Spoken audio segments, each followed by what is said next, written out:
whether you should separate out a pool of ESOPs upfront or not is a question that I like to often throw at promoters.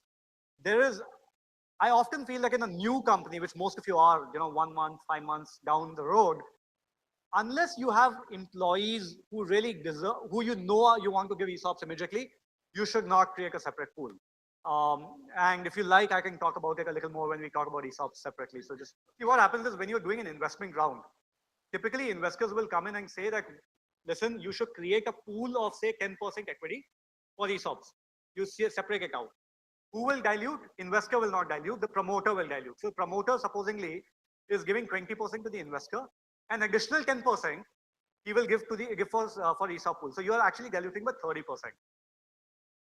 Now, why does the investor need that 10%?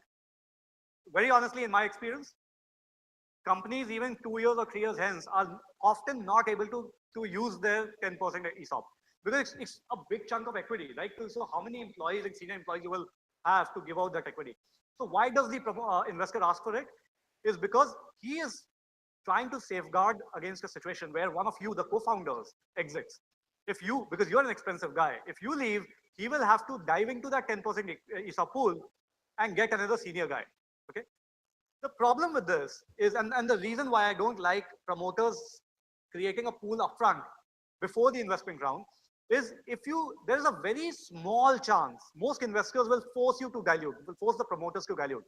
But we have in certain cases been able to negotiate even against larger investors that listen, the dilution should be equal between the investor and the promoter. It's a very rare chance. But that can happen only if you have not already created the pool. If you've already created the pool, there's no negotiation around it, right?